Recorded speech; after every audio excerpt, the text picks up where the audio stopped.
Live from New Delhi, you're watching DD India Live, India's voice to the world. I'm Mark Lynn. Namaskar. Coming up in the next 30 minutes. All on board presumed dead in the South Korean plane crash. Only 2 survivors pulled out. New Georgia President Mikhail Kavalashvili sworn in amid political crisis. The predecessor says Kavalashvili is not a legitimate leader. And in sports, South Korea have qualified for the ICC World Test Championship final after defeating Pakistan in a thrilling finish in Centurion.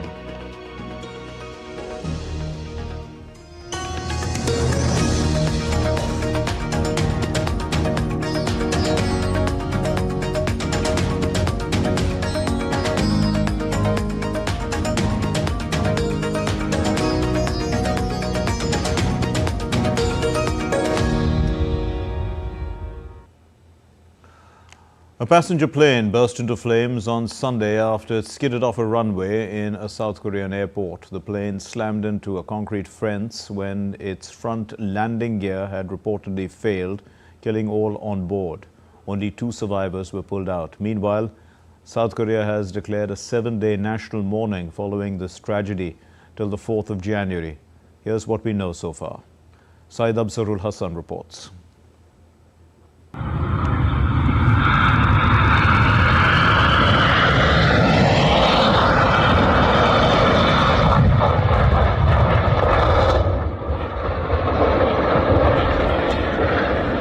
Terrifying scenes unfolded at South Korea's Muan International Airport in South Jeolla province as the Jeju Air flight from Bangkok crash-landed.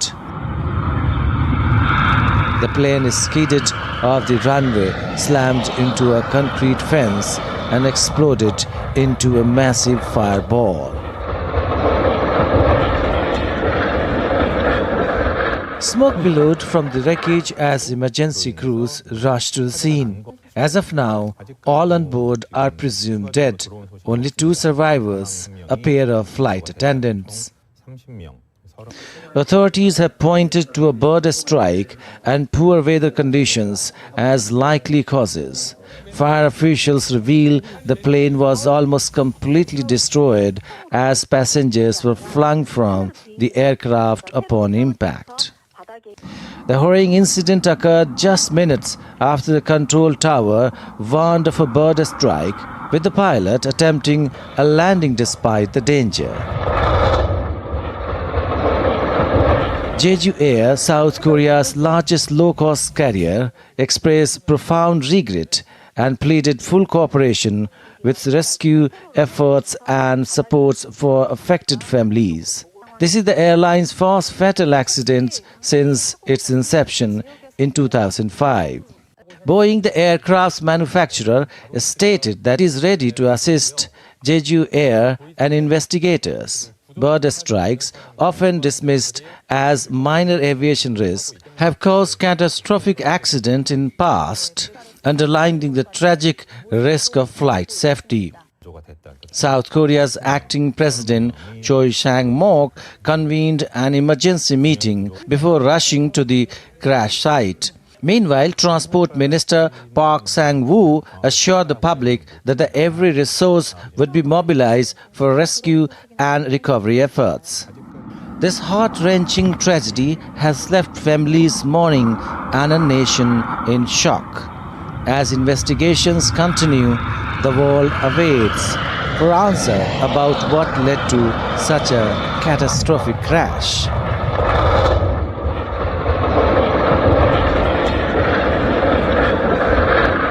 With inputs from Nupun Praveen, Syed Absarul Hassan for DD India. And South Korea is in the midst of a political crisis. South Korea suspended President Yoon Suk-yeol refused a summons to appear for questioning on Sunday, the 3rd time that he has defied investigators' demands in 2 weeks. Yoon, a former prosecutor, also failed to attend a hearing he was summoned to last Wednesday, giving no explanation for his absence.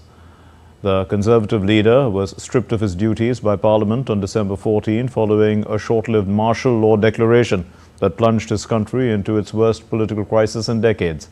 Yoon faces impeachment and criminal charges of insurrection, which could result in life imprisonment or even the death penalty. And North Korea's leader, Kim Jong-un, held a key policy-setting meeting of the country's ruling party last week ahead of the new year. According to the state media KCNA, this meeting of the party and the government officials decided that North Korea would launch the toughest strategy to counteract the United States for its security and national interests. The December 27th, it was a 23rd to 27th meeting, also reviewed the handling of floods earlier this year, including the plan that brought those affected to Pyongyang, which is the capital. The country also vowed to promote relations with friendly countries during the meeting. Kim also called for progress in defense science and technology to bolster the country's war deterrence. Mikhail Kavelashvili, who's a hardline critic of the West, was sworn in as the president of Georgia on Sunday amid a political crisis after the government froze European Union application talks in a move that sparked major protests.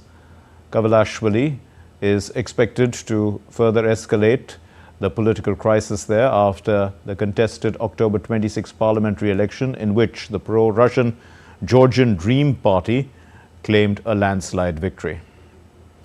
Meanwhile, the outgoing president, Salome Zorabishvili, a pro-EU critic of the ruling party, said in a defiant speech to supporters outside the President Palace that she was leaving the residence but remained the legitimate office holder. Explicitly seen. 6 years ago, I swore allegiance to you on the Constitution, and this allegiance will not change. Wherever I am, in the presidential palace or outside the palace, I will come out of here to you and I will be with you. Legitimacy comes from one source, and that source is you. And where there is no trust of the people, there will be no legitimacy. And because of the parity that is happening there in the parliament, we have two different pictures of the situation. There are scared, corrupt, illegitimate, unrecognized, and embittered people out there. Russia will abandon its moratorium on deploying short and medium-range missiles. This is what the Foreign Minister Sergei Lavrov has said on Sunday. Russia's move, it's long signaled, will kill all that remains from one of the most significant arms control treaties of the Cold War, amid fears that the world's two biggest nuclear powers could be entering a new arms race together with China. Lavrov also said that there were currently no conditions for a strategic dialogue with Washington. Now moving on to the United States, the U.S. President-elect Donald Trump on Saturday defied, his supporters who are strong, but he defended the visa program that allows highly skilled foreign workers to immigrate to the United States. Trump, in an interview, has sided with his key supporter and billionaire of the tech company Tesla and other companies like ex-CEO Elon Musk in a public dispute over the use of H-1B visas, saying that he fully backs this program for foreign tech workers, opposed by some of his supporters. Trump's remarks followed a series of social media posts from Musk, the CEO of Tesla, and it opens a new tab, and SpaceX. And he vowed late Friday to go to war to defend the visa program for foreign tech workers. In his first term, Trump restricted access to foreign workers' visas, and he has previously criticized the program. But during the 2024 campaign, Trump signaled openness to giving some foreign-born workers legal status if they graduated from a U.S. university. Afghanistan is making headway in one of its biggest infrastructure projects. Officials say the second phase of the Kosh-Tepa Canal, which is in northern Afghanistan, is nearing completion. According to the National Development Corporation, 81% of the canal's second phase is complete, while construction for the associated dam has reached 67%. The ongoing work on the canal project is taking place in the Andkhov district of Faryab province. This ambitious project aims to revolutionize irrigation in the region and significantly boost agricultural productivity. This will help achieve self-sufficiency in grain production that Afghanistan has to import from many other countries. The project will also allow others, and it will generate numerous job opportunities in various sectors in the war-torn country. Saudi Arabia is undergoing a transformation under Crown Prince Mohammed bin Salman's Vision 2030, with women at the heart of these sweeping reforms. From gaming, and in fact also women now have the right to drive. They have come into the workplace. The kingdom's women are now stepping out into different, taking on different roles. Let's look at this report. For decades, women in Saudi Arabia lived under strict restrictions. They were required to wear abayas, prohibited from interacting with men outside their families, and they couldn't drive. But in 2018, everything changed. The historic lifting of the 86-year-old ban on women driving marked a new chapter in the kingdom. It was part of Crown Prince Mohammed bin Salman's Vision 2030, a reform plan to diversify the economy and modernize society. Najad, one of the first Saudi women to get her driving license, recalls the liberating experience. I was a bit scared. I used to go out by driver, but now I rely more on myself and I drive myself. It's a wonderful feeling. Saudi women are feeling changes in other areas as well. They can now travel without a male guardian, attend sports events, vote, and even work in public facing jobs. Gender segregation in restaurants has also ended. Work profile of women is also seeing a drastic change in their favor. An increasing number of Saudi women are now joining the workforce. This is bringing about new business opportunities in the land. In the past, Saudi women used to work in their homes, but today women are going out to work. Saudi women have all the capabilities to develop this country. But challenges remain. Legal restrictions require Saudi women to obtain the consent of a male guardian to get married or divorced. However, their growing presence in public life is reshaping the kingdom, one step at a time, and many believe that there will be more progress. Bureau Report, DD India. Time now for other news from around the world. A severe tornado hit Texas on Sunday, leaving trails of destruction. Trees and power lines in the vicinity were also brought down by the storm. Emergency crews are currently evaluating the situation. Local authorities are advising residents to remain cautious as cleanup and recovery efforts commence. China's Foreign Minister Wang Yi met and held talks with Iran's Foreign Minister Syed Abbas in Beijing on Saturday. Both leaders discussed relations between the two countries and international issues of common concern. Heavy fog has continued to cause delays and cancellations at some of the United Kingdom's busiest airports for the second day in a row. A number of other delays were reported at Manchester Airport, Heathrow Airport and Birmingham. Weather forecasters said fog would persist across much of England and Wales. Still to come here on DD India Live. The Indian Space Research Organization is set to launch its space docking experiment SpaceX tomorrow. Readiness of Navi Mumbai International Airport marked another milestone as the first commercial flight of Indigo landed on the runway.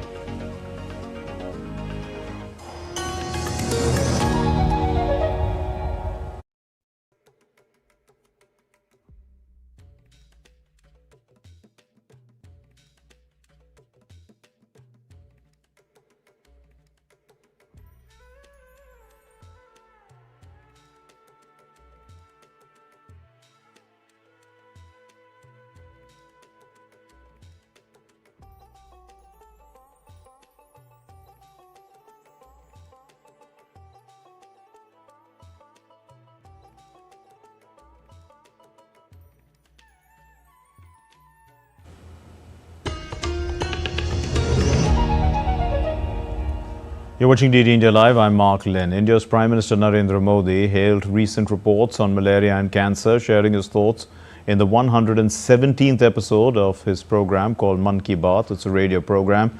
The Prime Minister said that India is making remarkable progress in the field of science, health and education. मेरे प्यारे देशवासियों, भारत की दो बड़ी उपलब्धियां आज विश्व का ध्यान आकर्षित कर रही हैं। पहली उपलब्धि मिली है मलेरिया से लड़ाई में। मलेरिया की बीमारी 4000 वर्षों से मानवता के लिए एक बड़ी चुनौती रही है। आज मैं संतोष से कह सकता हूं कि देशवासियों ने मिलकर इस चुनौती का दृढ़ता से मुकाबला किया है। विश्व स्वास्थ्य संगठन WHO की रिपोर्ट कहती है भारत में 2015 से 2023 के बीच मलेरिया के मामलों और इससे होने वाली मौतों में 80% की कमी आई है। यह कोई छोटी उपलब्धि नहीं है। साथियों, अपनी जागरूकता और संकल्प शक्ति से हम क्या कुछ हासिल कर सकते हैं, इसका दूसरा उदाहरण है कैंसर से लड़ाई। दुनिया के मशहूर मेडिकल जर्नल लैंसेट की स्टडी वाकई बहुत उम्मीद बढ़ाने वाली है। इस जर्नल के मुताबिक अब भारत में समय पर कैंसर का इलाज शुरू होने की संभावना काफी बढ़ गई है। समय पर इलाज का मतलब है कैंसर मरीज का ट्रीटमेंट 30 दिनों के भीतर ही शुरू हो जाना। और इसमें बड़ी भूमिका निभाई है आयुष्मान भारत योजना ने। इस योजना की वजह से कैंसर के 90% मरीज समय पर अपना इलाज शुरू करा पाए हैं।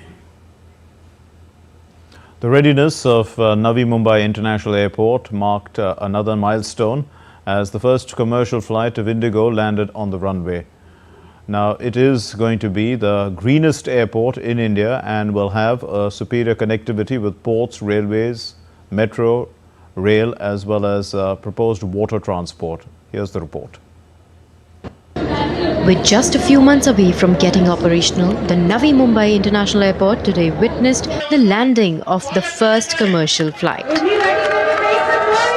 The Indigo flight A320, which landed on the south runway of NMIA, received water cannon welcome by Rosenbauer fire engines. Indigo 320 took off from Mumbai Airport and landed at South Runway at NMIA. While speaking to media, Vijay Singhal, CEO Sidco, said around 84% of the airport construction work is complete and will be inaugurated on 17th April 2025. It is a historical day for all of us, for the Navi Mumbai, Maharashtra, for the entire country, that Navi Mumbai International Airport, that commercial trial landing is successful. Indigo plane is landed. Just 2 months before, we landed a C-130 defense plane as a trial landing. That was also successful. So that is one of the important milestones we have covered. Arun Bansal, Chief Executive Officer for Adani Airport Holdings Limited, said the domestic and cargo operations will begin with opening of airport and the expected passenger traffic would be around 10 to 12 million, which will increase to 20 million per annum by the end of the year 2025. Single runway can handle almost up to 50 ATMs per hour or 48 ATMs per hour. So one runway is ready. So capacity wise will not be a problem, but capacity, the problem will be terminal capacity. So it will not be runway capacity limitation first few years, because the terminal is only for 20 million passengers. So we cannot stretch beyond 20 million until the Terminal 2 comes into play.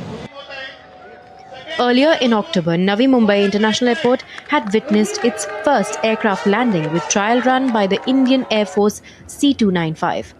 Navi Mumbai Airport is going to be the greenest airport in India and will have a superior connectivity with ports, railway, metro, rail and proposed water transport. Yet another milestone has been achieved by the Navi Mumbai International Airport, as we witnessed engineering marvel would be ready in early 2025, and it will provide convenience to a lot of people who commute from this side of Mumbai. With camera person Suresh Kale, this is Shama Mishra for DD India, Mumbai. Now, the Indian Space Research Organization is set to launch its space docking experiment SPADEX. This is happening December 30th. And the mission will use PSLV C-30, lifting off at 21:58 IST from the Sriharikota SPADEX. In fact, it marks a milestone showcasing India's expertise in spacecraft docking technology. SPADEX will deploy 2 identical satellites. Key objectives include performing precision rendezvous and docking maneuvers, validating power transfer between docked spacecraft and operating payloads post-undocking with a 2-year lifespan. This capability is vital for India's lunar and interplanetary missions. Docking technology enables multi-launch missions and supports future human spaceflight. Only the US, Russia and China have mastered such advancements thus far. Other stories now making the news.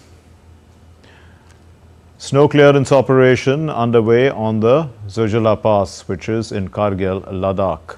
The Chief Executive Councillor chaired a high-level meeting to review the preparedness for the snow clearance in Kargil and along the Zojala axis. A huge cache of weapons was recovered from the northeast Indian state of Arunachal Pradesh in Changlang district. The joint operation was conducted by the Indian Army and the Assam Rifles in coordination with the Arunachal Pradesh Police. Officers of the Air Intelligence Unit at Tiruchirappalli International Airport in the Indian state of Tamil Nadu, they seized 2,447 live turtles brought by a passenger in his checked-in luggage. The passenger has arrived from Kuala Lumpur on Sunday. South Africa qualified for the World Test Championship final on Sunday after defeating Pakistan in a thrilling encounter in the first test in Centurion. Chasing 148 runs to win, the Proteas held their nerve to eke out a nervy win after losing 8 wickets for 99 runs. Marco Jansen and Kagiso Rabada stitched an unbeaten 51-run partnership for the 9th wicket to see their team home. Meanwhile, Pakistan slipped to the 8th position in the WTC standings after this defeat, falling below Bangladesh. South Africa's qualification for the WTC final now has left India and Australia in a two-way fight for the other spot. A half-century from Marnus Labuschagne and stubborn tail-end batting drove Australia to a 333-run lead at the end of day 4 in the 4th test against India in Melbourne on Sunday. Nathan Lyon and Scott Boland marched off after having added an unbeaten 55 runs for the 10th wicket. They're still at the crease as Australia went to stumps at 228 for 9. Lyon was on 41 and the number 11 batsman Boland was on 10. Jasprit Bumrah had grabbed 4 wickets before that to hand India an outside chance of victory. He dismissed Travis Head to earn his 200th test wicket, but Labuschagne, who scored 70, and the Australian captain Pat Cummins steadied the ship, in fact, with the hosts. They had a 57-run partnership between them. Only one team has ever chased down more than 300 runs at Melbourne to win a test match. England had scored 332 runs to beat Australia, and that was not too recent. It happened in 1928. That's all we have in this edition of DD India Live. Let's know your thoughts on the news of the day. And for those of you on the go, get the latest news and updates from India and across the world on the DD India mobile app. That app is available on Android and iOS platforms. Scan the QR code and download it. We'll be back with more news as it breaks here on DD India. My name is Mark Lin. Thanks very much for watching DD India Live. Namaskar.